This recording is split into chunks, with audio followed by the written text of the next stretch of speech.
हमारे पास जब कलम आई तो हमने संविधान लिखा, उनके पास जब कलम आई तो उन्होंने मनुस्मृति लिख दी। जितना विकास बहन जी ने किया है उतना विकास आज तक आज़ादी के बाद किसी ने नहीं किया। अगर प्रदेश में कहीं पहचान बन गई लखनऊ की तो बहन जी के कार्यकाल में बनी। बिल्कुल। मोदी सरकार का तो 10 साल से जुमला ही चल रहा है। हम पूरी तरीके से सत्ता में आ रहे हैं क्योंकि हमारी बहन जी प्रधानमंत्री बनने जा रही हैं और प्रधानमंत्री बन के रहेंगी। ये देश सबका है, किसी एक का नहीं है, ये देश बहुजनों का है। सही मायने में देखा जाए तो पूरी तरीके से संविधान खतरे में है। प्रत्येक व्यक्ति के हाथ में रोजगार होगा, कोई बेरोजगार नहीं रहेगा।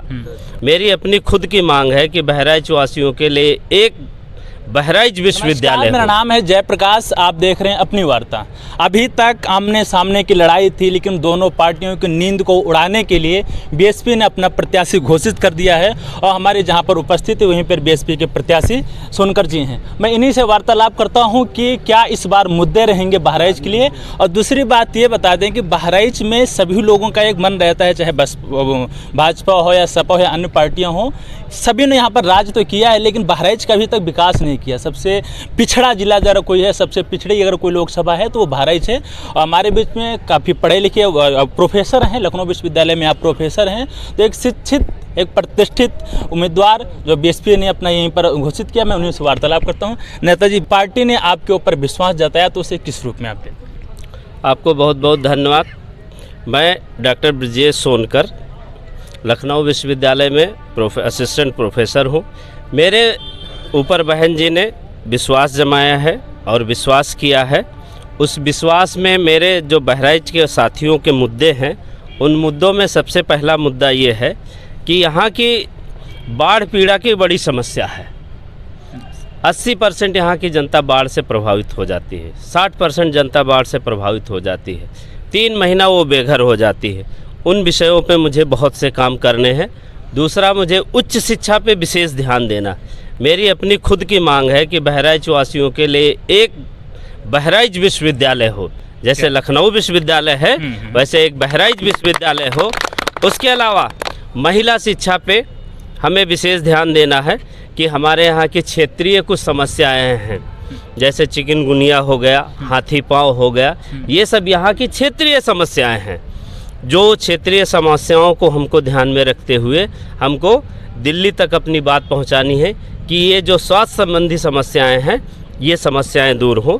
तीसरा, बेरोजगारी का बहुत बड़ा हाथ है। हमारे बहराइच के वासी केवल अपने आप को बचा पा रहे हैं, अपने बच्चों को नहीं बचा पा रहे हैं, क्योंकि सरकारी नौकरियां ख़त्म हुई जा रही हैं सरकार की वजह से। ना किसी को कोई पेंशन मिल रहा है, ना किसी को कोई प्राइवेट सेक्टर में रिजर्वेशन मिल रहा है। ऐसी स्थिति को देखते हुए सबसे बड़ा मूलभूत समस्या है रोजगार। हम आएंगे तो पूरे अपने ज़िले का नाम रोशन करेंगे और उस लेवल पे लेके आएंगे कि प्रत्येक व्यक्ति के हाथ में रोजगार होगा, कोई बेरोजगार नहीं रहेगा, उच्च शिक्षा से कोई वंचित नहीं रहेगा, महिलाएं पूरी तरीके से शिक्षित होंगी, स्वास्थ्य संबंधी किसी की समस्याएं नहीं होंगी, समस्याओं का समाधान किया जाएगा और बहराइच को गरीब और पिछड़ा और बीमारू जिले से मुक्ति दिलाएंगे। एक बहुत बड़ा मुद्दा, समाज पार्टी डॉक्टर ब्रजेश सोनकर जी, एक बहुत बड़ा मुद्दा आता है संविधान का कि क्या वर्तमान की जो सरकारें हैं, वर्तमान की सत्ता है कि लोकतंत्र की हत्या करें, संविधान खतरे में है क्या? क्योंकि आप एक प्रोफेसर हैं, लखनऊ विश्वविद्यालय में पढ़ाते हैं, सामाजिक भी आपकी अच्छी पकड़ है, तो इस पर क्या लगता है संविधान खतरे में वर्तमान में आ रहा है, जो एक बड़ा मुद्दा बनाया जा रहा है? देखिए, सही मायने में देखा जाए तो पूरी तरीके से संविधान खतरे में है। उसका सबसे बड़ा कारण ये है कि संविधान में ये लिखा है, हम भारत के लोग, पहली लाइन लिखी है, हम भारत के लोग भारत को प्रभुत्व संपन्न लोकतंत्रात्मक गणराज्य बनाएंगे, पंथ निरपेक्ष होगा। और यहाँ तो पंथ की ही बात हो रही। इस तरीके से देखा जाए, जो बाबा साहब ने हमारे यहाँ जो सिंह को आइडल माना था, जो उसके सिंबल को दिया है, हम उसकी बात नहीं करेंगे जो पर्टिकुलर एक विशेष धर्म के लिए होगा। ये देश सबका है, किसी एक का नहीं है, ये देश बहुजनों का है। ये देश हम सब का है, हमारे बहराइच के पूर्ण निवासियों का है।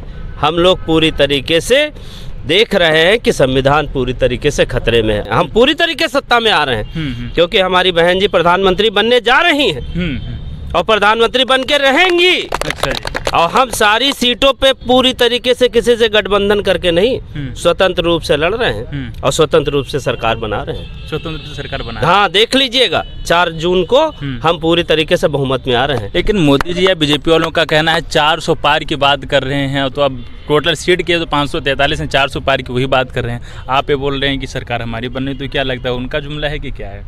मोदी सरकार का तो 10 साल से जुमला ही चल रहा है।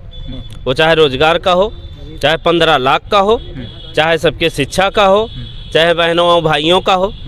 तो बहनों भाइयों भी बिक गए और मुद्दा भी बिक गया उनका।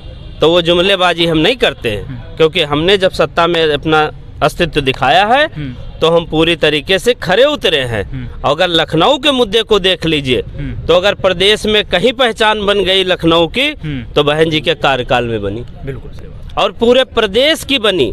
इवन कि आप नोएडा चले जाइए, गाजियाबाद चले जाइए, मेरठ चले जाइए, हाथरस चले जाइए, अलीगढ़ चले जाइए, मथुरा चले जाइए, अयोध्या चले जाइए, तो जितना विकास बहन जी ने किया है उतना विकास आज तक आज़ादी के बाद किसी ने नहीं किया।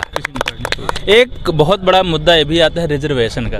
तो क्या लगता है वर्तमान में जो क्या रिजर्वेशन के बारे में जो ये हम लोगों के दलित और ओबीसी का जो रिजर्वेशन थे, कहीं कटौती, कई सारी चीज़, तो क्या ये खतरे में आ रहा है बीजेपी सरकार में? क्या ब्राह्मणवाद इस टाइप का चल रहा है कुछ? देखिए, मुद्दा ऐसा है रिजर्वेशन का कि देखिए, आप पत्रकार हैं, आपको मुझे लगता है कि सारी चीज़ों को देखना चाहिए। हमारी सीटें NFS कर दी जाती हैं। NFS मतलब होता है नॉन फॉर सुटेबल कैंडिडेट, और जो बैठता है एक्सपर्ट वो उन्हीं की मानसिकता वाला होता है। अगर उनकी मानसिकता वाला होगा तो वो सीधे सीधे ये करेगा कि हमारी सीटें खाली छोड़ देगा, और हमारी सीटें जो खाली छोड़ देगा तो 3 बार एडवर्टाइजमेंट होने के बाद वो अनरिजर्व में चली जाती है। तो इस तरीके से तो पूरी तरीके से हमारा रिजर्वेशन खतरे में है। जब तक उन पे राजनीतिक दबाव नहीं होगा, जब तक हमारा लोगों का दबाव नहीं होगा, तब तक वो सीटें नहीं भरेंगी। यही उनकी हिम्मत नहीं थी बहन जी के कार्यकाल में कोई सीटें NFS करने। NFS करने के लिए 50 बार सोचना पड़ता था, क्योंकि हमारे लोग हैं और उनको पता है कि हमारे लोग कैसे हैं। हमारे लोग बड़े सौम्य और स्वभाव के हैं, लेकिन अपने अधिकारों से वंचित नहीं हैं, अपने अधिकारों के प्रति जागरूक हैं। वो ये जानते हैं कि हमारा क्या अधिकार है। हमारे पास जब कलम आई तो हमने संविधान लिखा, उनके पास जब कलम आई तो उन्होंने मनुस्मृति लिख दी।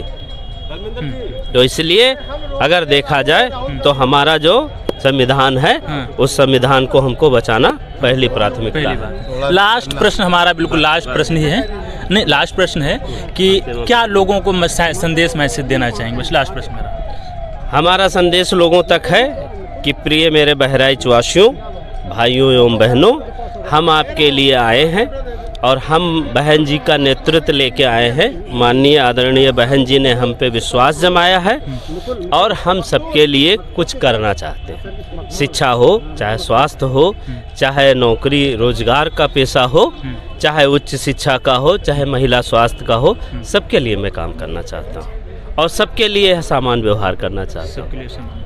हम चाहते हैं कि सबका सम्मान, सबका अपना मान, सबका अपना मान हाथी पे, ये हम चाहते हैं। बहुत बहुत धन्यवाद। हमारे साथ नेताजी थे जिन्होंने अपनी बातें रखी और कैसी बातें हो। अगर कोई प्रश्न है तो कमेंट बॉक्स खाली, आप कमेंट करके बताइए। धन्यवाद।